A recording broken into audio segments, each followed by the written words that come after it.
Hello students, આજે lesson number 1 સજીવોમાં પ્રજનન. આપણી પેટર્ન પ્રમાણે આપણે પહેલા કેટલા પોઈન્ટ્સ આવશે, પાઠ શું કહેવા માંગે, પાઠની રૂપરેખા શું છે એ જાણશું, જે દર વખતે કરીએ છીએ તેમ. પરંતુ તમારે બુક લઈ લેવી જેથી થોડો મદદ મળે અને ફાયદો થાય. ડાયરેક્ટ પાઠની વાત કરીએ તો પહેલો જે ઇન્ટ્રો છે એ ઇન્ટ્રોની અંદર જીવનકાળ વિશે લખ્યું છે કે જીવનકાળ એટલે આપણે સમાજમાં કાળ શબ્દ યુઝ કરીએ છીએ તો આપણો લાઈફ સ્પાન, અંગ્રેજીમાં, ગુજરાતી જીવનકાળ, શું દરેકે દરેક સજીવનો સરખો છે? પણ પહેલા ડેફિનેશન માઇન્ડમાં લાવવી પડે કે જીવનકાળ એટલે કે તમે જન્મ્યા ત્યાંથી મૃત્યુ પામશો, ઇન બિટવીનનો સમયગાળો, ઇન સમયગાળો એને કહેવાશે તમારો જીવનકાળ. કેટલાક અલ્પ આયુવાળા છે, અલ્પ સમય માટે જીવે છે, કેટલાક બહુ વર્ષ આયુ છે, કેટલાકની અને પૃથ્વી પરના મોટે ભાગના બધા સજીવોનું આયુષ્ય ફિક્સ છે, પણ દરેકે દરેક સજીવ પ્રમાણે બદલાતું જાય છે. બટ નેચરલ વસ્તુ છે. એ પછી સસ્તન હોય, સરીસૃપ હોય, વિહગ હોય, પણ બધાની અંદર પણ ભિન્નતાઓ છે અને એ આપણે માનીને ચાલીએ છીએ. વનસ્પતિ પણ સેમ આ જ પરિસ્થિતિમાંથી પસાર થાય છે. જે સજીવ છે એ બધાનો જીવનકાળ છે અને જીવનકાળને પહેલા માઇન્ડમાં સેટ કરવો પડે કે તમારા જન્મથી લઈને તમારા મૃત્યુ, એટલે તમે મૃત્યુ પામશો, જન્મશો, મૃત્યુ પામશો, ઇન બિટવીનનો જે ડ્યુરેશન છે એ તમારો લાઈફ સ્પાન, એ તમારો જીવનકાળ કહેવાશે. તમારા મૃત્યુ સુધીનો સમયગાળો એ જીવનકાળ કહેવાશે. ફાઇન. હવે એમાં બુકની અંદર અલગ અલગ સજીવોના જીવનકાળ આપ્યા છે, એક્સરસાઇઝ જેવી આપી છે, પરિપૂર્ણ કરવી અને તમને એક સરળ સ્વરૂપમાં કહેવાનો પ્રયત્ન કરેલો છે કે કોઈ જ અમર નથી. કેટલાક એક કોષી છે, કેટલાક બહુકોષી છે. એક કોષીની વાતો કરીએ તો એ લોકોનો લાઈફ સ્પાન અમીબા છે, પેરામીશિયમ છે, યુગ્લિના, અને બહુકોષી આપણા જેવા સજીવો. તો સાદું ને સિમ્પલ આના ઉપર આપણે થોડો પૂર્ણવિરામ મૂકીએ અને બધાના લાઈફ સ્પાન વિશેની થોડી ચર્ચાઓ છે. તમને ઈચ્છા થાય તો લખી શકશો કે હાથી 60 થી 75 વર્ષ, ગુલાબ 10 વર્ષ, કૂતરો 25 વર્ષ જેટલો, બરાબર, કાગડાનું 15 વર્ષનું આયુષ્ય, પોપટ 140 વર્ષ, પીપળાના વૃક્ષો 2000 થી 3000 વર્ષ સુધીની કેરી એટલે કે આંબા 200 વર્ષ સુધીનો જીવનકાળ ધરાવે છે. કે અને સજીવોમાં દરેક દરેક સજીવ અને બધી જ વસ્તુઓની તમે કલ્પના કરો એટલે પતંગ 1 થી 2 અઠવાડિયા, કાગડો 15 વર્ષ, કેળાનું વૃક્ષ તમારી પાસે જો હોય અને એની ગણતરી કરો તો એ તો એકવાર કેળા અપાઈ ગયા બાદ ફરી પાછી નવસર્જન કરશે અને એ લોકોનો લાઈફ સ્પાન સારો એવો વધારે 15 વર્ષ જેટલો, બરાબર છે. સોરી, કેળાનું વૃક્ષ 25 વર્ષ જેટલું છે, કાગડો 15 વર્ષ જેટલું જીવી શકે છે, ગાય 25 વર્ષ જેટલું જીવી શકે, મગર 60 વર્ષ જેટલું, ઘોડો પણ 60 વર્ષ જેટલો સમયગાળો પસાર કરી શકે છે, ફળમાખી 2 અઠવાડિયા જેટલી, ફળમાખી ડ્રોસોફિલા મેલાનોગેસ્ટર, એ આપણે 5th લેસનની અંદર એની ચર્ચા કરવી પડશે. ત્યાર પછી ડાંગરનો છોડ 4 મહિના સુધી, બરાબર છે, કાચબો 100 થી 150 વર્ષ જેટલો લાઈફ સ્પાન ધરાવે અને વડનું વૃક્ષ જે છે એ 200 થી 300 વર્ષ જેટલો સમયગાળો ધરાવે છે. કહેવાનો તાત્પર્ય ઉદાહરણો આપ્યા છે જેથી આઈડિયા આવે કે આ બધા સજીવો અલગ અલગ રીતે જીવે છે. ઓકે, હવે પાઠની રૂપરેખા ઉપર જઈએ. આ પ્રસ્તાવના મેં કમ્પ્લીટ કરી અને હવે પ્રસ્તાવના પછી એક મેઇન ડેફિનેશન ઉપર જવાના અને એ છે પ્રજનન. બરાબર છે. પ્રજનન એટલે શું? તો કે સર પોતાના જેવા જ નવા સજીવનું અવતરણ કરવું એને શું કહેવામાં આવશે? પ્રજનન. લક્ષણોની દ્રષ્ટિએ દરેકે દરેક દ્રષ્ટિએ સરખા હોય પોતાના જેવા જ સજીવોનો ઉદ્ભવ કરવો એને કહેવામાં આવશે પ્રજનન. અને પ્રજનનનો ઇમ્પોર્ટન્સ પણ તમે જાણો છો કે પ્રજનન જે છે એને કારણે જીવ સાથે તો જળવાયેલું રહે છે. સજીવોની જે પૃથ્વી પરની સંખ્યાઓની જે ગણતરીઓ છે કે સંખ્યાઓનું જે માપન છે એ પ્રજનન થકી જ પરિપૂર્ણ થાય અને એ પ્રજનનને કારણે પૃથ્વી ઉપર કમ્પ્લીટ જે પોષક દ્રવ્યનું ચક્ર છે એ સારી રીતે ચાલતું રહેશે અને જો સજીવ મૃત્યુ પામતે જ નહીં તો બહુ મોટી મુશ્કેલી સર્જાઈ શકે અને એટલે બે વસ્તુ જરૂરી છે, જન્મ અને મૃત્યુ. અને એના માટે જન્મ થવા માટે પ્રજનન નામની ઘટના જરૂરી છે. પ્રજનન પોતાના જેવા નવા સજીવનું અવતરણ કરવું, તે જન્મ આપવો, તે એને કહેવામાં આવશે પ્રજનન. અને પ્રજનનના પ્રકારો જે છે એ આપણે આ બુકની અંદર અથવા ટોપિક શરૂ કરીશું. અત્યારે તો બુકનો ઇન્ટ્રો માટે આ વસ્તુને લઈ જાઉં છું. અને એ આવે છે અલિંગી પ્રજનન, બીજું આવશે લિંગી પ્રજનન. અલિંગી પ્રજનન શોર્ટ એન્ડ સ્વીટ છે, એમાં વનસ્પતિ પ્રાણી બંનેમાં જરૂરી હવા ઘટકોનો ઉલ્લેખ કર્યો છે જે આપણે જોઈએ. અને લિંગી પ્રજનન જે છે એની અંદર પાછી 3 ઘટનાઓને ઇન્ક્લુડ કરેલી છે: પૂર્વફલન, ફલન અને પશ્ચફલન. ઇવન પૂર્વફલનની અંદર ફરી પાછી કે જન્યુઓના નિર્માણ અને જન્યુના વહન જેવા 2 પોઈન્ટને ઇન્ક્લુડ કરેલા છે. જે આ સ્ટાર્ટ થાય ત્યારે હું ચાર્ટ કમ્પ્લીટ કરીશ.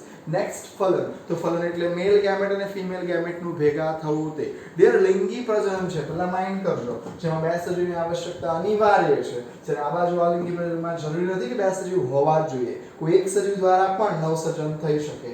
એટલે એ લોકોની પેટર્ન અલગ છે, લિંગી પ્રજનનની પેટર્ન અલગ છે. આમાં વનસ્પતિ પણ આવી જશે અને પ્રાણી પણ આવી જશે.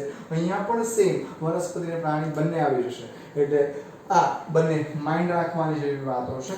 એટલે અહીંની જે બાબતો છે આવવાની તે પહેલા હું તમને જણાવી દઉં કે લિંગી પ્રજનનની અંદર આવશે પૂર્વફલન, જેનો એક ચાર્ટ બનશે.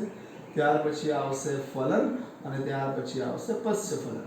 અને આપણે વાત કરીએ ફલનની પૂર્ણતા પર જઈએ અને ત્યાર પછી આવશે પશ્ચફલન. પશ્ચફલનની અંદર પણ ભ્રૂણ જનન અને ભ્રૂણ નિર્માણ, બરાબર, એ બધું કમ્પ્લીટ થઈ જશે પછી તમારી પાસે પશ્ચફલનની અંદર મેઇન વસ્તુ છે ભ્રૂણ બનવો તે.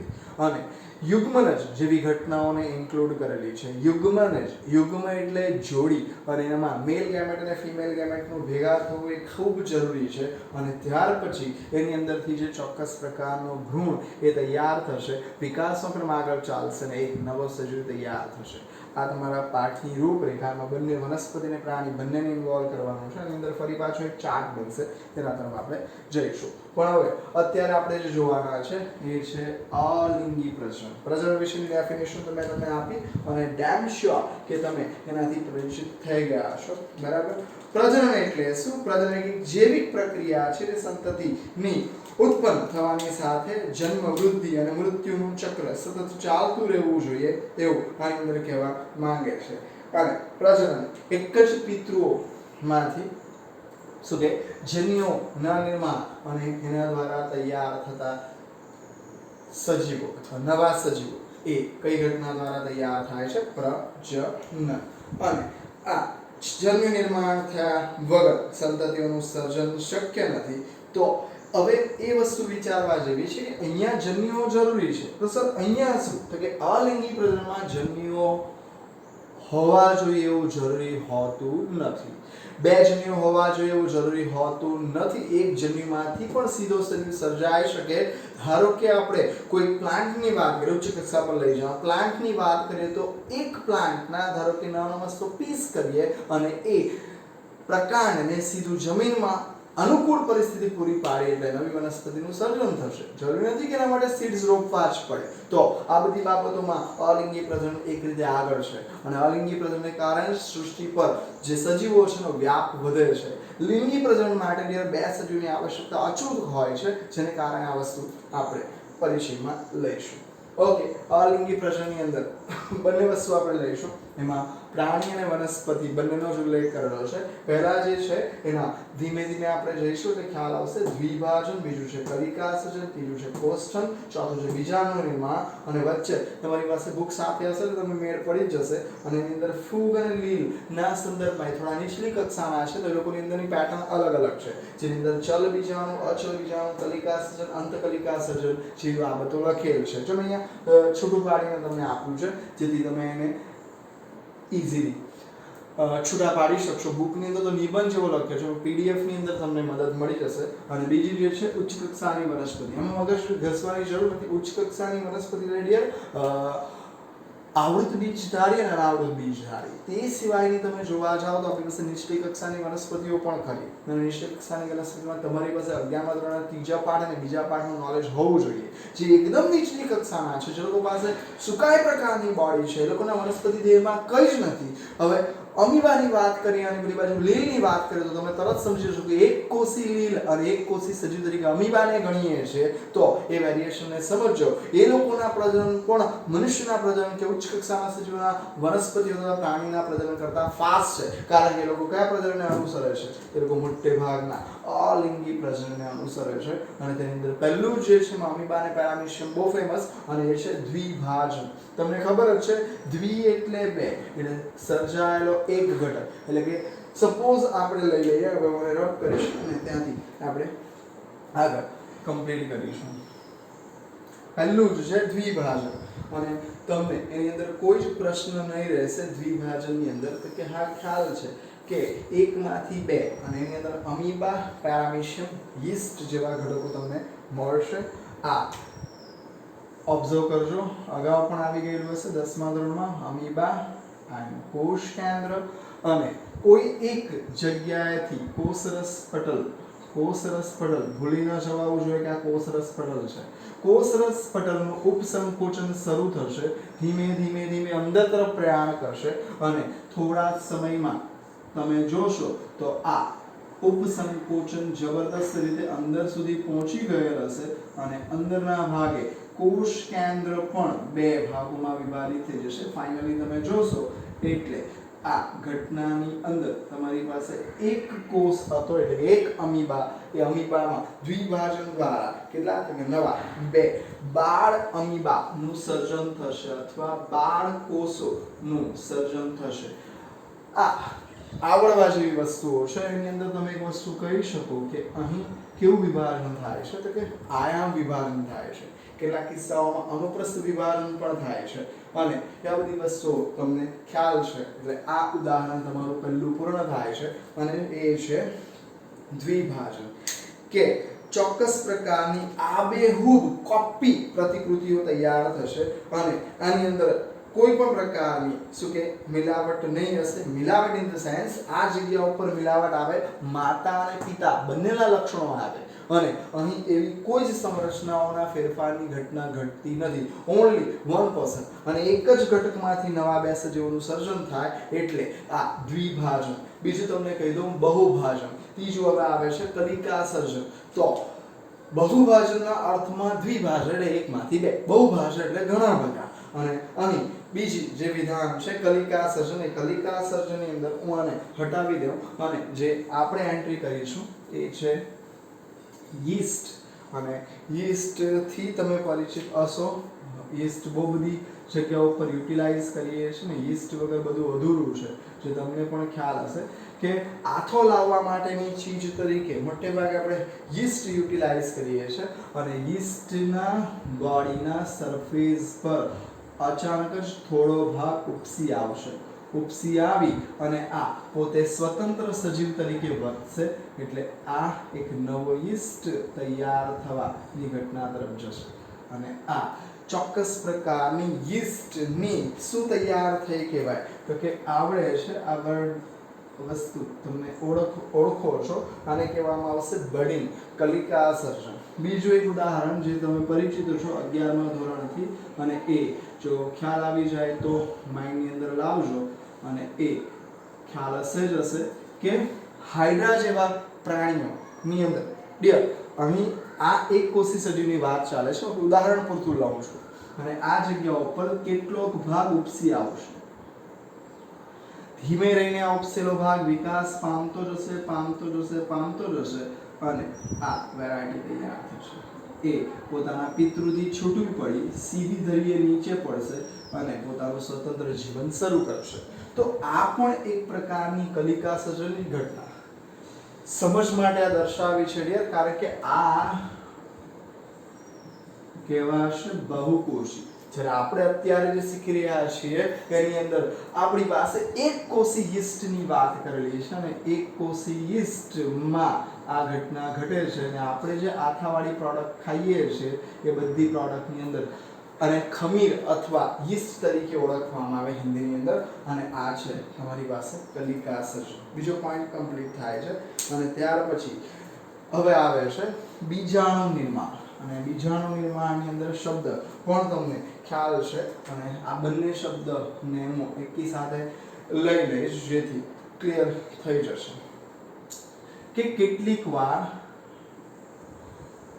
અમીબા પોતાના ખોટા પગ ને સંકેલીને, હવે એ પરિસ્થિતિ ક્યારે? જ્યારે પ્રતિકૂળ પરિસ્થિતિ આવે. સર, અમીબાની પ્રતિકૂળ પરિસ્થિતિ તો કે ખાબોચિયાનું પાણી સુકાઈ જવાનું હોય અથવા અન્ય કોઈ પણ પ્રકારે રાસાયણિક ઘટકોના હુમલાને કારણે કોઈ એવી પાણીની અંદર થતી અનિયમિતતાઓને કારણે એ પોતાના બચાવ ખાતર પોતાના કોષરસ પટલનો આકાર સંકેલીને શું બનાવી દે છે? તો કે એ આકાર કેવો થઈ જશે? ગોળાકાર. અને એની સાથે સાથે જ એ પોતાની અંદર રહેલા કોષ કેન્દ્રનું વારે વારે શું કરશે? વિભાજન. અને વિભાજન થવાને કારણે અંદરના ભાગે બહુ નાના કોષ કેન્દ્ર અને એ પોતાને જરૂરી એવા જીવરસને મેળવી લેશે. આ ચોક્કસ પ્રકારની ત્રિસ્તરીય રચના અથવા એવી પ્રતિકૂળ પર્યાવરણ સામે ટકી રહેવા માટે જરૂરી એવી વિશિષ્ટ વ્યવસ્થા જેને આપણે કોષ્ઠન તરીકે ઓળખીશું. આ એક લેયર નહીં હશે, આ ત્રિસ્તરીય આવરણ હશે. ફરી બોલું છું, કેવું આવરણ હશે? ત્રિસ્તરીય, 3 લેયર હશે. અને એ 3 લેયર ની અંદર કોષ કેન્દ્રનું વારે વારે વિભાજન થવાને કારણે શું થશે? તો કે કોષ કેન્દ્ર બહુ જ બધી સંખ્યાઓમાં ઉપસ્થિત થશે, ડિવાઈડ થશે, પણ ફરતેના ભાગે પ્રોટેક્ટેડ કવર હશે. અને પ્રોટેક્શન વાળી રચના એને કહેવામાં આવશે કોષ્ઠન. અને આ કોષ્ઠની અંદર તમારી પાસે ઘણા બધા નાના નાના કોષ કેન્દ્ર અને જીવરસનું સમૂહ હશે. જ્યારે અનુકૂળ પરિસ્થિતિ આવશે તે વખતે કોષ્ઠન ફાટશે અને ફાટવાને કારણે આ જે બેબી અમીબા છે અથવા એને કહેવામાં આવશે કૂટપાદીય બીજાણુ. ફરી વાર બોલું છું, એને કહેવામાં આવશે સૂક્ષ્મ અમીબા, કૂટપાદીય બીજાણુ તરીકે ઓળખાશે. અથવા અમીબા તમે કહી શકો. આ વસ્તુ રેડી થશે અને તમારી પાસે અલિંગી પ્રજનનની ઘટનાનું વર્ણન ચાલે છે. તો અલિંગી પ્રજનનની અંદર દ્વિભાજન લેયર, કલિકા સર્જન, કોષ્ઠન, બીજાણુ નિર્માણ, આટલી વાત આની સાથે. હવે આપણે એનાથી નીચલા સજીવો પર જવાના છીએ અને એ છે ફૂગ અને લીલ. અને ફૂગ અને લીલની અંદર પણ આ જ પ્રકારે ઘટનાઓ ચાલશે. તમને આવડે છે બીજાણુ દ્વારા લોકો પ્રજનન કરે છે. તો ચલ બીજાણુ, અચલ બીજાણુ, કલિકા સર્જન, એમાં બાહ્ય કલિકા સર્જન, અંતકલિકા સર્જન. તમને ખ્યાલ છે તે પ્રમાણે દ્વિઅંગી, ત્રિઅંગી વગેરેની અંદર ફૂગ અને લીલની અંદર તમે જોશો તો ક્લેમિડોમોનાઝ એ જે છે ચોક્કસ પ્રકારના ચલિત બીજાણુઓ ધરાવે છે. અને એક્ઝામ્પલ તમારે લેવાનું છે તે પ્રમાણે ક્લેમિડોમોનાઝ. તમારી પાસે અચલ બીજાણુની વાત કરીએ, કણીય બીજાણુની વાત કરીએ તો ચોક્કસ પ્રકારે પેનિસિલિયમ બરાબર તમને જોવાના મળશે. ચલ અને અચલ. ચલિત બીજાણુમાં ક્લેમિડોમોનાઝ છે, કેટલાક કિસ્સાઓમાં સ્થાયી હશે તો એને કહેવામાં આવશે અચલિત. કલિકા સર્જનની વાત કરીશું તો આપણી પાસે ચોક્કસ પ્રકારની કણીય બીજાણુઓની અંદર પેનિસિલિન બરાબર. કલિકા સર્જનની અંદર તમને મળશે વાદળી. અંતકલિકા સર્જન, બાહ્ય કલિકા સર્જન બંને સંદર્ભમાં જોવાનું છે. અને તમારી પાસે ચોક્કસ પ્રકાર આ જગ્યા ઉપર કલિકા સર્જનમાં તમે લઈ શકશો હાઇડ્રા અને આ જગ્યા ઉપર તમને મળશે વાદળી. આવી રચનાઓ અને પેનિસિલિયમ